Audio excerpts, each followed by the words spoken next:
Well, Prince had a deal with Warner Brothers, and in that deal, it allowed him to bring other groups and artists under his deal. And one of those groups was The Time. That's right. So when Prince first approached you and said, "Hey, I want to produce you guys," and so forth, how did you feel? Well, first of all, there was no time. It was just me, and kind of around that time that we got back from the whole Rolling Stones ordeal. He said, if you want to use the studio, because I would stay at his house when he, go on some shows or go do stuff in LA, I'd stay at his house. And he's like, you want to get in the studio and cut some stuff, have at it. And I was like, great. So the first song I really cut ended up being Party Up.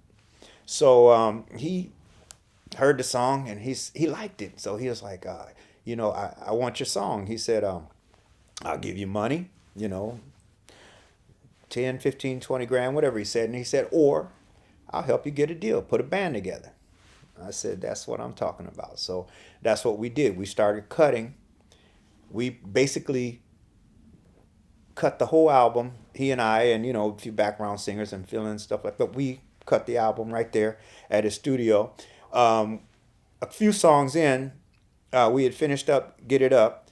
He took that out to L.A., to Warner Brothers. Mo Austin and the crew heard it, and they signed us sight unseen. So then we went back, and we had like 2 weeks to finish the album completely, and we finished it. So basically, we put the band together after the album was done. Okay, and the group kind of, Morris Day and The Time came out of a group called Flight Time. Most of the members were in Flight Time, and that was Terry Lewis and Jimmy Jam's group. Super talented guys. Prince didn't really want them. He wanted some other musicians that I had been working with. He used to come out to some of our shows, and I was in a band called Enterprise Band of Pleasure. And there's a guy on bass, Jeffrey McGraven. He really wanted Jeffrey in, and he was kind of going in a different direction. And I told him that I wanted Jimmy and Terry because I had heard stuff that they had cut on what's her name? Funky Town. You know what I'm talking The lead singer of Funky Town? Yeah, the lead singer. Her name. But I had heard some productions. Cynthia Johnson. I had heard some productions they had done with Cynthia, stuff that they had written and produced on her, and I was like, these guys are really good, and so I really wanted them in the band. Plus, they were super solid players and entertainers. So we ended up using most of them because Monty was in their group. Jellybean wasn't going to be in the band because I was supposed to be the drummer. And that's what I wanted to do. I never wanted to be a lead singer, but I'm glad that it happened that way because drummers phased out after that. Back in the day, you used to be able to go from studio to studio, and make $1,000 a session, and you could just do that all week long. But after drum machines started getting popular, right, which they were starting to get popular then, you couldn't do that. So, I wanted to be the drummer. And we had different people. Alexander O'Neill was going to be the lead singer at one point. And he wanted more money, and we didn't have it. So we passed on him. We checked out a few girls to maybe be the lead. And, after we exhausted all of our options, Prince was like, you do it. I was like, I don't know how to lead up a band, man. He's like, well, just be cool, Put your hand in your pocket. So if you watch the Cool video, you'll notice my right hand never comes out of my pocket the whole video. So I was following, his advice through that. And then from there, just kind of mushroomed and, I learned how to be a lead guy. But that wasn't my plan. And by me being a lead singer, I was happy because then Jellybean was kind of sidelined. We were able to pull him into the band. And so it felt complete. Well, here you are in a band with Jimmy Jam and Terry Lewis, who went on to become the biggest producers ever. They did all the Janet Jackson stuff. New Edition. All of everybody. They did everybody at some point. Yeah. But with Prince being Prince, he played every instrument on that first album. Yeah.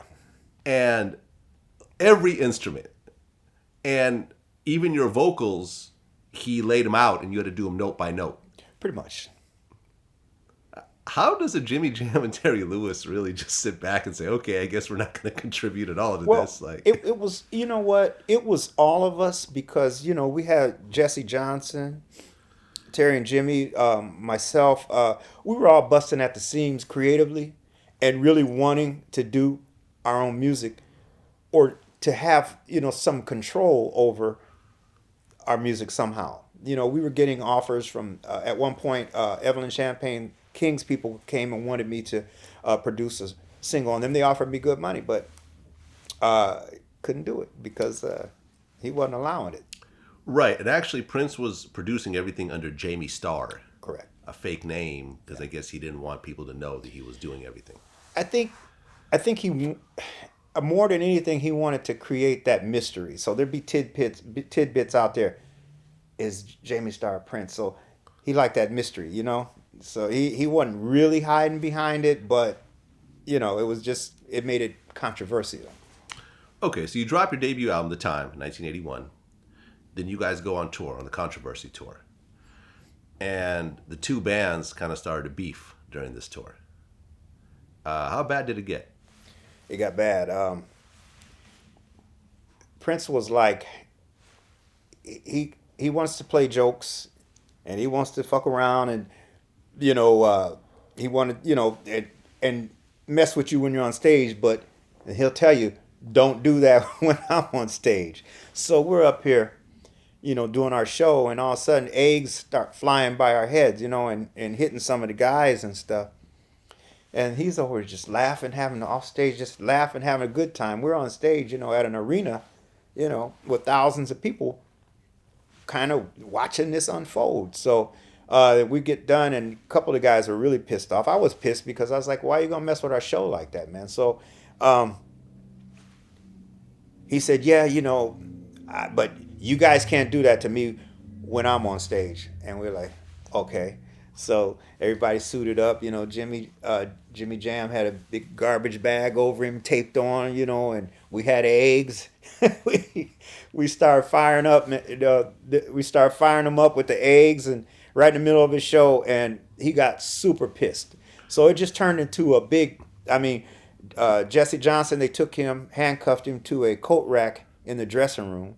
He tore the coat rack off the wall, came out trying to hit people in his band with it. It just turned into a big fight. Yeah, sounds crazy. Yeah, it was crazy.